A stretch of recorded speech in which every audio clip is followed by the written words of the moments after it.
प्रधानमंत्री नरेंद्र मोदी की एक तस्वीर है जो बुधवार शाम से सोशल मीडिया पर खूब वायरल हो रही है। इसमें सिर पर मराठी टोपी और गोल्डन धोती कुर्ता पहने पीएम मोदी महाराष्ट्रियन लुक में नजर आ रहे हैं। लेकिन इस तस्वीर के वायरल होने की वजह ये नहीं है। ये तस्वीर वायरल इसलिए हुई क्योंकि इसमें प्रधानमंत्री मोदी के साथ chief justice of India DY Chandrachud और उनकी पत्नी भी नजर आ रहे हैं। 11 सितंबर की शाम प्रधानमंत्री नरेंद्र मोदी CJI के घर पहुंचे। CJI और उनकी पत्नी कल्पना ने प्रधानमंत्री मोदी का स्वागत किया। गणेशोत्सव के चलते CJI ने अपने घर पर भगवान गणेश की मूर्ति स्थापित की। प्रधानमंत्री मोदी ने यहां भगवान गणेश की आरती की। इसके बाद पीएम मोदी ने अपने X अकाउंट पर खुद ये तस्वीर शेयर करते हुए लिखा, मुख्य न्यायाधीश न्यायमूर्ति DY चंद्रचूड़ के आवास पर गणेश पूजा में शामिल हुआ। भगवान गणेश हम सभी को सुख समृद्धि और अच्छा स्वास्थ्य प्रदान करे। अब इस तस्वीर को लेकर सोशल मीडिया पर खूब बवाल शुरू हो गया। सीनियर एडवोकेट प्रशांत भूषण ने कहा कि ये चौंकाने वाली बात है कि CJI चंद्रचूड़ ने पीएम मोदी को अपने निवास पर निजी मुलाकात के लिए आने की अनुमति दी। इससे समाज में न्यायपालिका के बारे में गलत संदेश जाता है। सुनिए। ये जो वीडियो सामने आया है, जो कि खुद प्रधानमंत्री ने ट्वीट किया कि वो चीफ जस्टिस के घर गए और उनके साथ गणेश चतुर्थी पूजा करी उनके घर पर, ये बिल्कुल गलत है। क्योंकि न्यायपालिका का एक बहुत बड़ा कर्तव्य है कि नागरिकों के मौलिक अधिकारों की रक्षा करना, जो कि नॉर्मली गवर्नमेंट की तरफ से उस पर हनन होता है, हमला होता है। दूसरी बात, उसका दूसरा काम है कि कार्यपालिका को अपने दायरे में रखना, कार्यपालिका को अपनी ड्यूटी करवाना। इस वजह से न्यायपालिका की स्वतंत्रता कार्यपालिका से बहुत ज़रूरी है। और इसीलिए जजेस का जो कोड ऑफ कॉन्डक्ट है वो ये कहता है कि जजों को एक दूरी बनाकर रखनी चाहिए जो कि उनके ऑफिस की डिग्निटी से कंसिस्टेंट है। लेकिन यहाँ तो हम देख रहे हैं कि उसकी धज्जियाँ उड़ाई जा रही हैं। ये दो तरह से गलत है। पहली बात तो किसी भी जज को या चीफ जस्टिस को प्रधानमंत्री को अपने घर पर नहीं बुलाना चाहिए किसी भी प्राइवेट फंक्शन के लिए। दूसरी बात कि आप ओपनली एक रिलीजियस फंक्शन, जो कि एक धर्म का रिलीजन है, ठीक है, आप प्राइवेटली अपना धर्म प्रैक्टिस करिए, लेकिन पब्लिकली उसको फ्लॉन्ट करना ये गलत बात है, गलत सिग्नल देता है। और ये पूरे न्यायपालिका को बिल्कुल गलत सिग्नल पहुंचाएगा। होना ये चाहिए था कि चीफ जस्टिस को ऐसा एग्जाम्पल सेट करना चाहिए जो कि बाकी न्यायाधीश एम्युलेट कर सकें। यहाँ तो बिल्कुल उल्टा किया जा रहा है। इससे बिल्कुल ये इम्प्रेशन जाएगा कि न्यायपालिका आज स्वतंत्र नहीं है। भाजपा वाले तो स्वाभाविक है कि खुश होंगे। उनको तो ये दिख रहा है ना कि इससे ये दिखाई देता है और उनको इम्प्रेशन जाता है कि भाई न्यायपालिका भाजपा के साथ है, तो वो तो जरूर खुश होंगे इससे।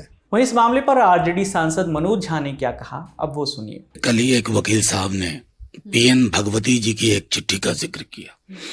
80 में जब इंदिरा जी चुन के आई तो उन्होंने कॉन्ग्रेचुलेटरी मैसेज किया था इंदिरा जी को। बाकी जजेस ने एक्सेप्शन लिया कि ये हमारा काम नहीं है। देखिए, इंडिपेंडेंस ऑफ एवरी इंस्टीट्यूशन ये सिर्फ थ्योरेटिकल चीज नहीं है, ये दिखना भी चाहिए।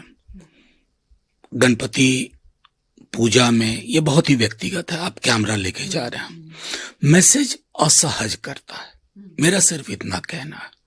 बाकी चीफ जस्टिस ऑफ इंडिया बहुत बड़े आदमी हैं, प्रधानमंत्री जी भी छोटे नहीं, बहुत बड़े आदमी हैं। अब उन लोगों ने अगर संवैधानिक व्याख्या के बावजूद ये तस्वीर पब्लिक डोमेन में रिलीज की तो मैं क्या ही कहूं। वहीं सीनियर एडवोकेट और एक्टिविस्ट इंदिरा जयसिंह ने अपने X अकाउंट पर लिखा, मुख्य न्यायाधीश की स्वतंत्रता पर से मेरा पूरा विश्वास उठ गया है। कार्यपालिका और न्यायपालिका के बीच इस सार्वजनिक समझौते की कड़ी निंदा करनी चाहिए। विपक्ष के आरोपों पर BJP ने भी पलटवार किया है। बीजेपी सरकार में केंद्रीय मंत्री भूपेंद्र यादव ने एक्स पर लिखा, जो लोग पीएम को इफ्तार में देखकर तालियां बजाते हैं वही लोग उन्हें गणपति की पूजा करते देख असहज हो रहे हैं। ऐसी तस्वीर भारत की धर्मनिरपेक्षता की असली ताकत है, इसे स्वीकार करो। वहीं इस मामले पर भारतीय जनता पार्टी के नेता राम कदम ने क्या कहा वो भी आपको सुनना चाहिए। गणपति जी के समय किसी के घर पे जाते समय क्या उसका पद देख करके घर पे जाया जाता है? पद के ऊपर उठ करके श्रद्धा होती है। आदरणीय प्रधानमंत्री जी गणपति जी की आरती कर रहे हैं, इस बात को लेकर के उबाटा के नेताओं की आपत्ति है। गणेश जी की आरती करना, किसी के घर सम्मानपूर्वक जाना, ये राजनीति का मुद्दा नहीं हो सकता। इतनी छोटी सोच, घिनौनी सोच, इससे ऊपर आने का प्रयास करें। इन सब बातों के बीच एक और मामला चर्चा में है। वो मामला है मिनरल्स पर टैक्स वसूलने का। मामला राज्य और केंद्र सरकार के बीच फंसा हुआ था। 25 जुलाई को इस मामले में सीजेआई डीवाई चंद्रचूड़ की अध्यक्षता वाली 9 जजों की बेंच ने फैसला सुनाया। फैसला था कि राज्यों को खनिज अधिकारों पर टैक्स लगाने का अधिकार है। इस फैसले से मध्य प्रदेश समेत उड़ीसा, आंध्र प्रदेश, छत्तीसगढ़, असम जैसे राज्यों को फायदा मिलने वाला था।